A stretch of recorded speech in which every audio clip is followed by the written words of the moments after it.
এই যে আমার মতো বলো আইতে নদী। আমাদের জীবনে আমরা যা চাই তা কি সবসময় পাওয়া হয়?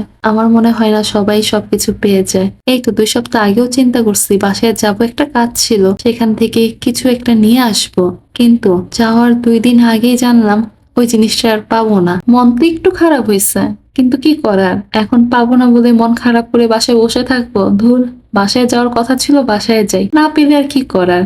যেটা আমার ভাগ্যে নাই সেটা হয়তো বা হয় নাই, আল্লাহ আবার যেদিন ভাগ্যে দিবে ওইটা হয়ে যাবে। তাই এত কিছু চিন্তা না করে বাসায় চলে গেলাম। পেটুস তো বলতেছিল এখন বাসায় গিয়ে কি করবা, যেটা পাওয়ার দরকার ছিল সেটা তো আর পাবা না। পেটুসকে বললাম বাসায় বসে থাকতে এখন আর ভালো লাগবে না, বাসায় যাবো যেহেতু বলছে একবার, বাসায় চলে যাই। বৃহস্পতিবার রাতে বাসায় চলে গেলাম। পেটুস অফিস থেকে আসার পর রাতের দিকে ব্যাগটা গুছিয়ে বাসার উদ্দেশ্যে রওনা দিলাম। বাসায় যাওয়ার পর এই তো পিঠা খেলাম, চটপটি খেলাম, খাওয়া দাওয়া করলাম, সবার সাথে গল্প গুজব করলাম। রাতে আব্বু যখন বাসায় আসলো, আব্বুর শুধু কণ্ঠ শুনছে হুসাম। হুসাম ছিল রুমের মধ্যে। আব্বুর কণ্ঠ শুনে হুসাম নানা ভাই করতে করতে রুমের থেকে বের হয়ে গেছে। আব্বু হুসামকে দেখলেও অনেক খুশি হয়। আর এই তো রান্নাঘরে চলে গেলাম, গিয়ে দেখলাম রাতের খাওয়ার জন্য কি কি রান্না করছে। আলু দিয়ে আয়ের মাছ রান্না করছিল, মিষ্টি কুমড় ভাজি আর একটা পাতুরি ছিল। বাসায় গেলে এই টাইপের তরকারি খেতে ভালোই লাগে। বাসার এই পাতুরিটা খেতে অনেক মজা লাগে আমার কাছে। আমার বাসায় এইসব পাতুরি করা হয় না। রাতে খাওয়া দাওয়াটা শেষ করলাম। খাওয়া দাওয়া শেষ করার পর হুসামকে খুঁজতেছিলাম, ও কোথায় গেল। গিয়ে দেখলাম আমার বোনের হাজবেন্ডের সাথে শুয়ে সে মোবাইল দেখতেছে। তার আর কোনো খবর নাই, আমি কোথায় আছি, তার পাপা কোথায় আছে, কোনো খবর নাই। সে ওইখানেই শুয়েছিল। পরের দিন সকালে ঘুম থেকে উঠেই রান্নাঘরে চলে গেলাম পরোটা ভাজার জন্য। পরোটা ভাজতেছিলাম এক চুলায়, আর এক চুলায় চা বসাই দিছি। পেটুসকে ডাক দিয়ে জিজ্ঞেস করলাম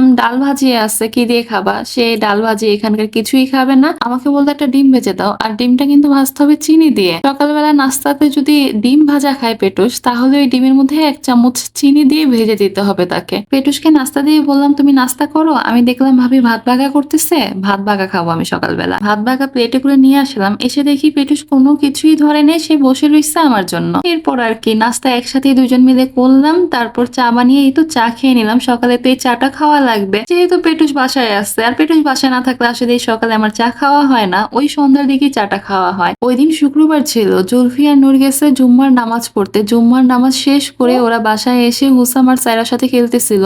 মাশাআল্লাহ, ওরা 2জনও বড় হয়ে যাইতেছে, এখন জুম্মার নামাজ পড়তে যায়, দেখতে ভালোই লাগলো। দেখো দেখো এটা কি? পার্স পার্স কোথায়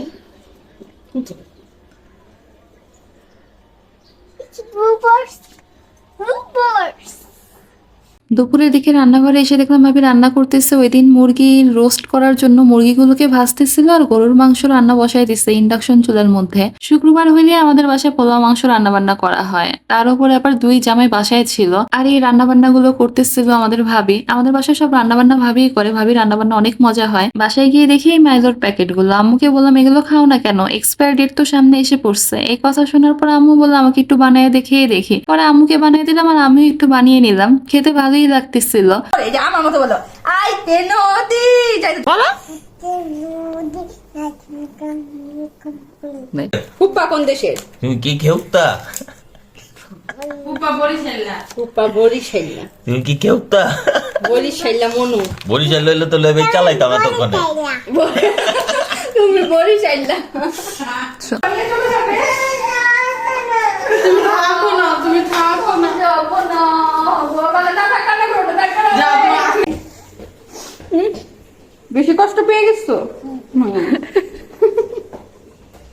সায়রা তানজিকে অনেক পছন্দ করে, ওকে ফুপিমা বলে ডাকে। ও যখন বলছে ও চলে যাবে, ও যে কি কান্না করতেছে। শুধু কি সায়রা পাগল, এই দেখেন হুসামও কি পরিমাণ পাগল। তানজি শুধু বলছে আমি চলে যেতেছি, এই কথা শোনার পর হুসামও যে কি কান্না করা শুরু করছে। তানজিকে বলছি দেখ আর কান্নাকাটি করাইস না, 2 বাচ্চাকে ইচ্ছা মতো কান্নাকাটি করাইতেছিস তুই। ওকে যখন ঝাড়ি মারছে এরপর ও গিয়ে থামছে, আর সব পিচির কান্নাও থামছে।